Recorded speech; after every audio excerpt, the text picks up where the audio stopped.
Bonjour à tous et bienvenue dans cette petite vidéo. Je me lance aujourd'hui, alors soyez indulgents, c'est la première fois que j'en fais une. J'ai demandé la dernière fois en story de poser des questions sur l'astrologie. Donc j'en ai eu quelques-unes, j'ai fait un petit récap de ce que j'ai reçu et je vais donc répondre à vos interrogations. La première question que j'ai reçue, c'est comment t'es venue cette passion pour l'astrologie? Alors, c'est parti d'une curiosité personnelle. J'ai eu longtemps envie de me faire mon thème natal, jusqu'au jour où on me l'a proposé. Et ce que j'avais reçu, c'était pas du tout satisfaisant. J'avais absolument rien compris. C'était du copier-coller, il n'y avait pas d'analyse, il n'y avait rien du tout. Et en fait, c'est ça qui m'a donné envie de me lancer, dans un premier temps, où je me suis dit, c'est pas possible, il doit y avoir plein de choses à dire, de choses à trouver dans un thème natal. Je suivais beaucoup de personnes sur YouTube et je me disais que c'était pas possible. Donc j'ai décidé d'acheter un livre, un premier livre, et puis d'étudier l'astrologie de cette façon. Donc je me suis acheté un petit cahier, j'ai commencé à prendre des notes, à trouver des interprétations, à essayer de trouver des choses qui me parlaient, qui résonnaient avec moi. Et donc c'était à la base uniquement pour moi que je le faisais. C'était pour me comprendre mon chemin, parce que j'étais entrée dans un processus d'introspection, de guérison, de savoir où j'en étais dans ma vie et vers quoi je me dirigeais. Et est arrivé le confinement l'année dernière où je regarde une vidéo de Jean-Yves Espier sur Bibouda, et Jean-Yves propose une formation à la fin de cette vidéo, et je me suis dit bon bah pourquoi pas, il me manque des bases, donc je vais essayer de trouver une façon d'organiser mon thème. Et à la base c'était vraiment que pour moi, mais je le faisais pour comprendre, pour aller profondément dans mes recherches. Et j'ai acheté des livres, j'en ai acheté des dizaines. J'en faisais matin, midi et soir. Ta formation, elle durait quelques heures. Et au final, je me suis retrouvée à en faire tout le temps, tellement ça me passionnait, tellement ce que je trouvais, c'était parlant pour moi. Et donc, à ce moment-là, je m'entraînais sur ma sœur, ma mère, et j'essayais vraiment de voir si ça fonctionnait pour les autres. Mais c'était trop facile, parce que je comprenais évidemment où il fallait chercher pour mes proches, parce que c'était, voilà, je les connais par cœur, et voilà. Donc à un moment donné, je me suis dit, bah tiens, je vais essayer pour quelqu'un que je connais un petit peu moins. Puis c'était quand même très parlant, et je réessayais pour une autre personne que je connaissais encore un peu moins, puis pour un couple. Et en fait, les réactions que j'avais, c'était toujours assez impressionnant. Tu m'as confirmé mon chemin alors que je suis en train de changer de voie professionnelle. T'as trouvé ce qui s'était passé dans mon enfance alors que je t'en ai jamais parlé. C'est incroyable, tu m'as donné des pistes pour travailler sur moi par rapport à un problème dont j'étais pas vraiment consciente. Donc j'ai eu tout un tas de réactions qui m'ont confortée dans ce que j'écrivais, et qui m'ont donné envie de continuer. En fait, la passion, elle est arrivée comme ça, c'est avec des réactions de personnes pour qui je le faisais, et qui m'apportaient de la satisfaction, parce qu'en fait, quand on commence à aider les gens et à leur donner des clés de réflexion sur leur propre parcours, et ben c'est super encourageant, c'est super satisfaisant, et ça m'a beaucoup plu. Donc je continue évidemment d'acheter des dizaines de livres, je suis toujours dans l'étude, parce que ça fait pas longtemps que je le fais finalement. Et donc je m'instruis sur tout ce qui est karmique, sur les transits, sur le relationnel. Je regarde beaucoup d'astrologues comme Patrick Jenny, que j'adore, qui a une sagesse quand même en lui, qu'il arrive à transmettre aux gens. Je regarde aussi Jacques Birolini, qui fait beaucoup fonctionner son intuition dans ses thèmes. D'ailleurs, j'ai un rendez-vous avec lui bientôt, et je suis super contente parce qu'il est très inspirant. Et donc voilà comment j'ai réussi à me lancer dans l'astrologie, comment c'est devenu très très vite une passion, et ça l'est toujours, et je suis toujours en train d'étudier mes livres jusqu'à 2h du matin parfois, essayer de trouver des interprétations. Voilà pour la première question.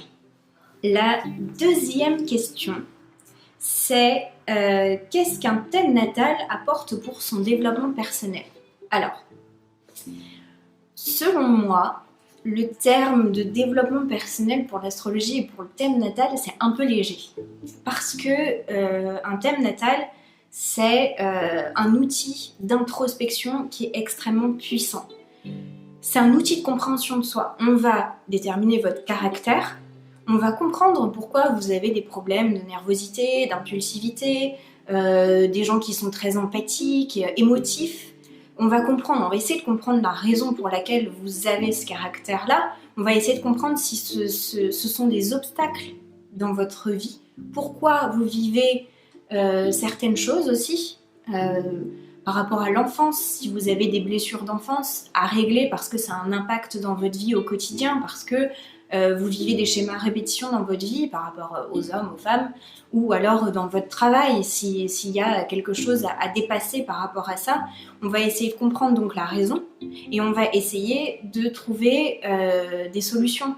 Alors pour certaines personnes, ça va être essayer de dépasser les blessures d'enfance, donc passer peut-être par de l'hypnose, qui est un outil qui est formidable de développement et de compréhension de soi. On peut faire, quand on a des problèmes de nervosité, on peut passer par de la méditation au quotidien, essayer de travailler l'ancrage dans le thème. Alors j'avais déjà fait un petit post là-dessus. Dans votre thème, on va voir si vous avez un manque d'un élément. Alors il y a 4 éléments, terre, eau, feu, air. Si vous avez un manque de terre, c'est que votre ancrage n'est pas suffisant. Donc c'est là où on va voir que travailler sur l'ancrage au quotidien va être important.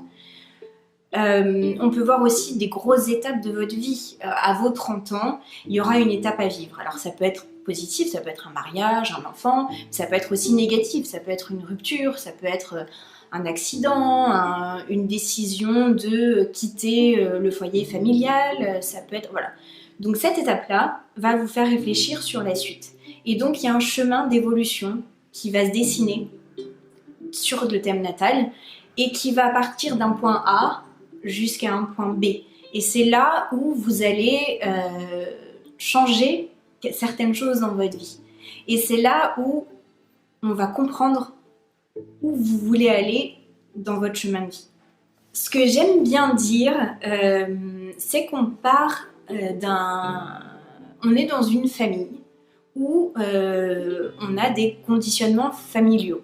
Donc c'est dans la vie, il faut, alors c'est le terme que j'emploie, il faut être bon à l'école, il faut être responsable, il faut être comme ci, être comme ça. Et puis ensuite, donc on a passé ces valeurs qui sont inculquées par notre famille. On va arriver au moment où on doit faire des études supérieures, donc à l'âge de jeune adulte. Et là, ça va être les conditionnements de la société. Il faut faire des études, il faut avoir son diplôme, il faut trouver un travail, il faut fonder une famille, avoir un mari, des enfants. Et à un moment de cette vie, on se pose et on se demande est-ce que je fais ce que je veux dans ma vie ? Est-ce que j'ai pas envie de faire autre chose ? Alors oui, j'ai réalisé certaines choses, j'ai eu ma famille, j'ai eu mes enfants, j'ai un travail qui me satisfait, mais qui me demande aussi beaucoup d'investissement personnel. Est-ce que ça me plaît ? Est-ce que je suis épanouie dans ce que je fais ?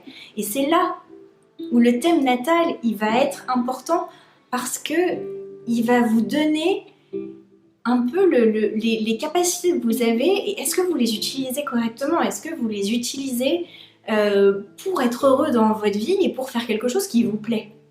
Voilà. C'est là où le thème natal il va vous donner le déclic pour vous dire bah ouais j'ai fait ça jusqu'à présent mais en fait ça me satisfait plus et j'ai envie d'autre chose. Et donc il va vous donner ce chemin d'évolution vers lequel vous allez aller et en plus on le voit parce que quand on étudie le thème il y a un nœud nord, un nœud sud, donc on part du nœud sud qui représente un peu ce que vous devez dépasser dans votre vie et c'est là où c'est vraiment intéressant de le voir parce que en général c'est très très vrai, ça montre que on part d'une chose qu'on a vécue par rapport à ce qu'on a eu dans notre enfance ou dans notre vie et qu'on va devoir dépasser pour aller vers quelque chose qui nous épanouit. Et là c'est juste merveilleux à transmettre aux gens parce que ça donne un sacré déclic. J'ai eu une question, à partir de quel âge on peut demander son thème ? Alors, il y a une planète qui est Saturne, qui donne un peu une étape qu'on doit vivre autour de 30 ans, entre 28 et 32. En fait, elle fait le tour, elle revient à sa position initiale, et là, ça va nous faire vivre quelque chose dans notre vie en fonction de la maison et du signe dans laquelle elle se situe.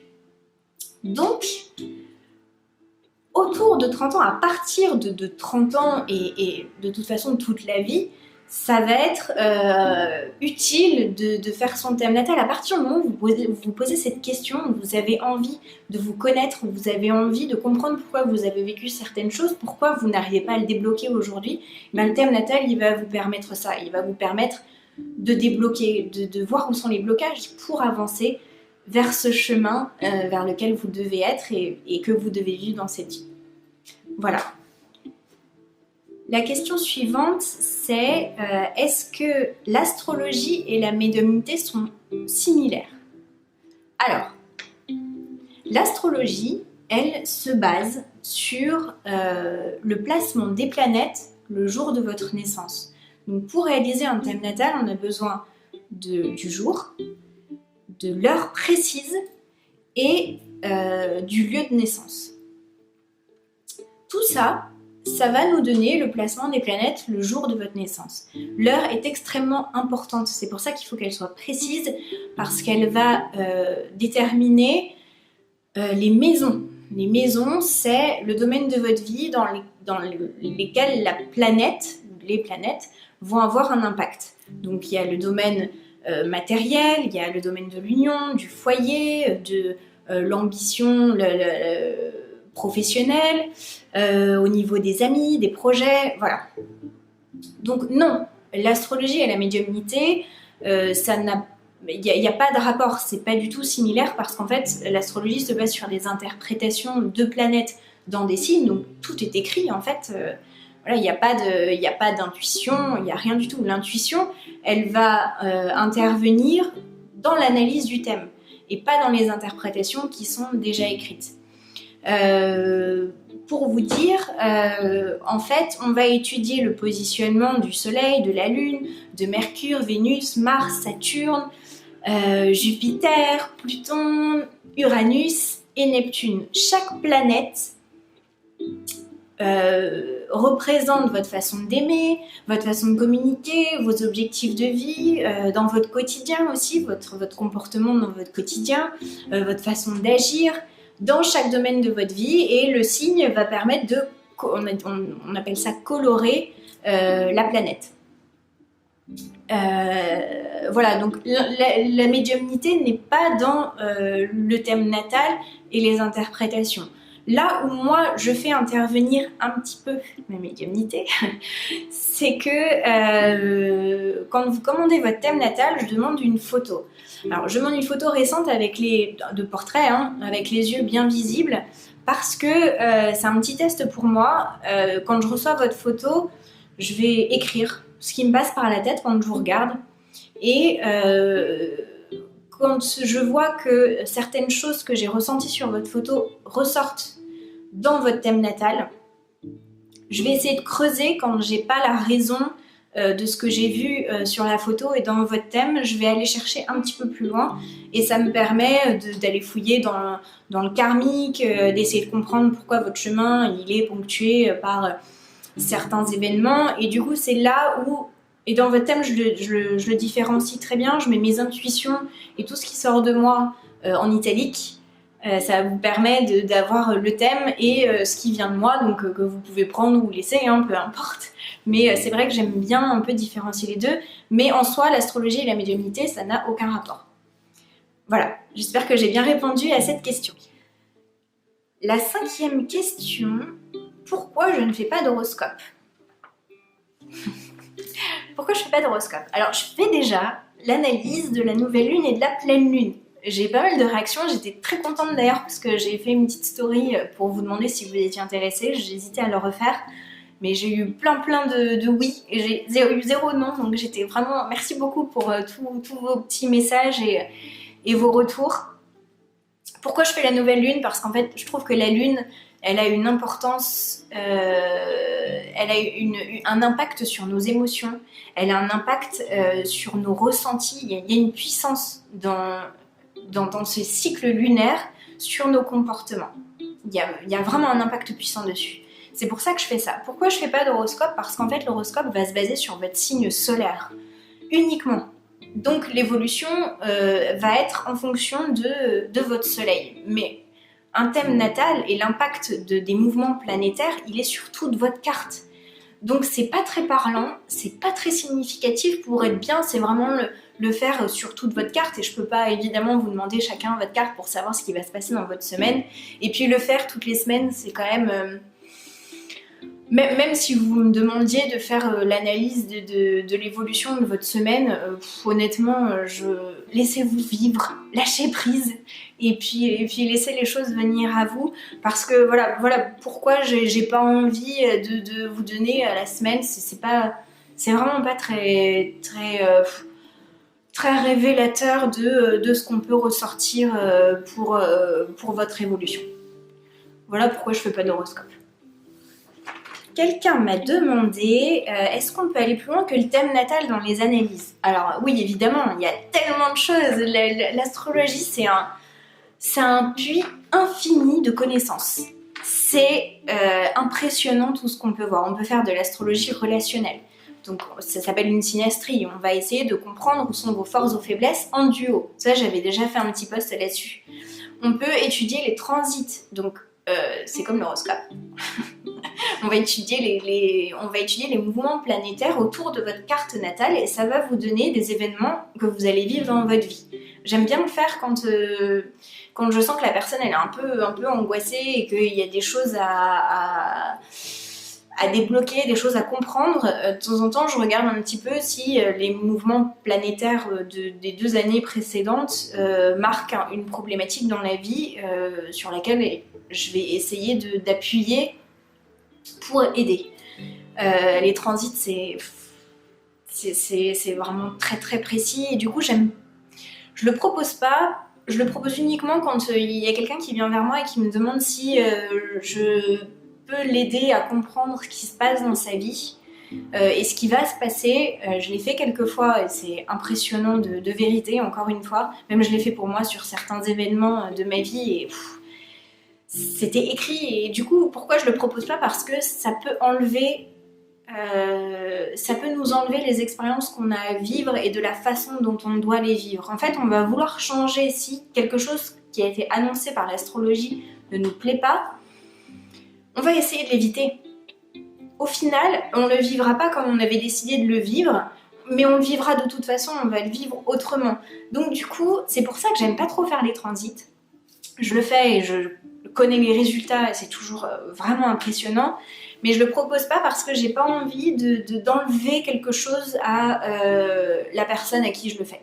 J'ai pas envie de lui enlever son libre arbitre entre guillemets, parce que quand on fait de l'astrologie, à un moment donné, on se demande si tout n'est pas écrit, pardon. Mais voilà pourquoi je le propose pas, mais c'est vrai que les transits, c'est incroyable. Après, qu'est-ce qu'il y a? Il y a le karmique.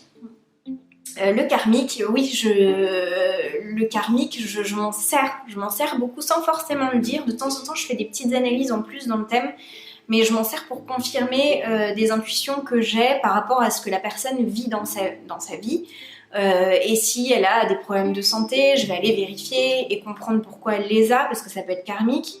Ou alors son métier peut être en rapport avec une vie passée. Et on va le confirmer dans l'analyse karmique. Voilà, donc c'est aussi super intéressant. Il y a les astéroïdes aussi. Alors l'étude des astéroïdes, je me suis pas encore vraiment lancée dedans. J'essaye de trouver des petites informations. De temps en temps, j'étudie Junon. Dans votre thème, je l'écris parce que Junon, ça permet de savoir quel type de personne vous correspond dans votre vie. Et ça, c'est extrêmement intéressant parce que du coup, on peut savoir si oui ou non on est avec la bonne personne.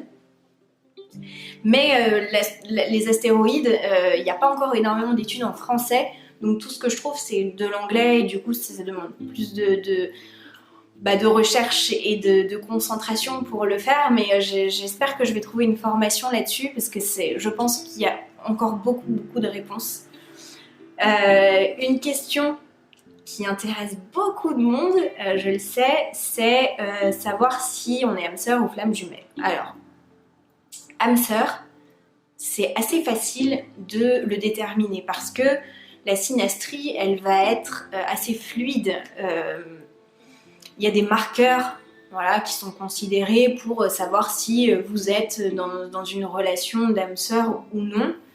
Il va y avoir une entente qui est assez alors compatible, j'aime pas ce mot, mais qui est harmonieuse dans beaucoup de domaines de votre vie, dans votre quotidien ou autre. Et puis il y aura des petites choses à travailler. Une relation d'âme sœur, c'est ça, c'est vous vous entendez très bien et vous allez vous faire évoluer l'un et l'autre. Âme sœur, ça peut être une amie, ça peut être un frère, ça peut être voilà. En fait, les relations d'âme sœur, vous pouvez en rencontrer souvent. Vous pouvez en rencontrer dans votre vie. Et chacune vous fera évoluer à un moment de votre vie. Vous avez besoin de rencontrer cette personne pour évoluer dans votre parcours. Flamme jumelle. Alors, flamme jumelle, j'ai une théorie sur les flammes jumelles que je suis en train d'étudier.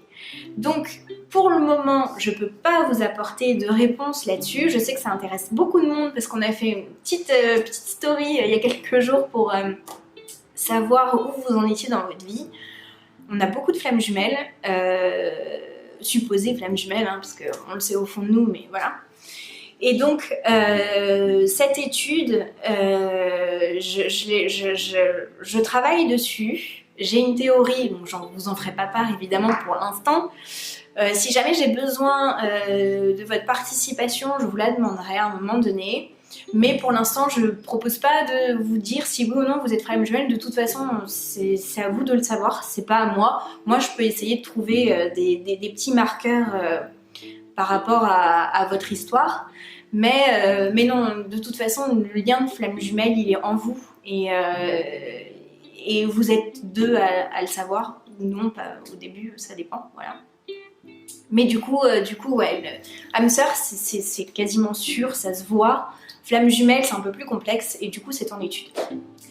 Voilà jusqu'où on peut aller, et comme je dis, l'astrologie, c'est un puits sans fond, il y a tellement de choses à savoir. Aucun astrologue aujourd'hui, je pense, a la connaissance de tout ce qu'on peut savoir en astrologie. C'est immense, c'est une découverte, et puis encore aujourd'hui, voilà, il y a énormément de choses.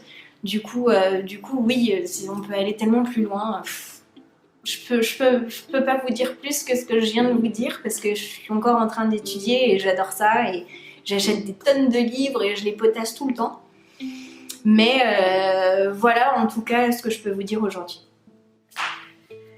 On arrive à la fin de cette vidéo. J'ai gardé la dernière question pour la fin. Pourquoi faire un thème natal? Pourquoi demander son thème? En fait, vous allez arriver à un moment de votre vie où vous allez vous poser une question, c'est est-ce que je suis heureux dans ma vie? Qu'est-ce que je dois changer pour être heureux dans ma vie? Vous avez eu un début de vie qui vous convenait ou pas, vous avez vécu des choses, vous avez fondé une famille, vous avez trouvé un travail, et puis à un moment donné, vous vous dites, bah ouais, mais est-ce que je suis heureux? Est-ce que j'ai pas envie d'autre chose? C'est là où votre thème natal va vous apporter les réponses dont vous avez besoin. Ça va vous donner un déclic sur ce qu'il y a à guérir dans votre vie, sur les choses sur lesquelles vous devez avancer, et ça va vous donner un déclic sur les capacités que vous avez et ce vers quoi vous devez aller pour être épanoui dans votre vie. Et c'est là où le thème natal il est utile et que c'est un peu la première étape de votre introspection. C'est la première étape de votre évolution. C'est là où vous allez vous dire ah ouais, c'est vrai que pour avancer et pour aller vers quelque chose qui va me plaire un peu plus, c'est travailler sur cette blessure que j'ai pour ensuite aller mieux dans ma vie aujourd'hui et aller vers quelque chose qui me corresponde plus que ce que j'ai déjà vécu. Voilà pourquoi un thème natal c'est utile, voilà pourquoi il y a cette puissance et voilà pourquoi c'est devenu une passion pour moi parce qu'en fait le fait de donner le déclic aux gens, ce déclic là pour pouvoir avancer dans sa vie, et ben c'est satisfaisant, je suis toujours pleine de gratitude quand je reçois les réactions de mes consultants parce qu'ils sont toujours très contents, ça leur donne un petit espoir dont ils avaient besoin pour avancer dans leur vie et voilà pourquoi aujourd'hui c'est devenu une passion. On en revient à la première question. Et voilà pourquoi c'est utile, voilà pourquoi je me suis lancée là-dedans. J'avais vraiment envie de répondre à vos questions et de me présenter, parce que c'est vrai qu'on fait des petits podcasts de temps en temps avec Emmanuel, mais il n'y a pas de, on nous voit pas, et moi je fonctionne vraiment comme ça. Quand je vois quelqu'un, ça me donne confiance, et j'avais envie de me présenter à vous, à tous mes consultants que j'ai déjà eu jusqu'à présent. Et voilà, donc j'espère que ça vous a plu, j'espère que j'ai apporté des réponses à vos questions. N'hésitez pas à me contacter si vous avez envie de faire ce pas vers vous. Je suis à votre disposition, et écoutez, je vous dis à très bientôt. Peut-être pour une nouvelle vidéo. Si vous avez d'autres questions, n'hésitez pas à me les poser. Je referai un petit post là-dessus en story. Je vous remercie, merci de me faire confiance. Merci de revenir vers moi à chaque fois pour me confirmer ce que j'ai écrit dans vos thèmes. Ça me sert énormément aussi. Et voilà pour cette première vidéo. À très bientôt.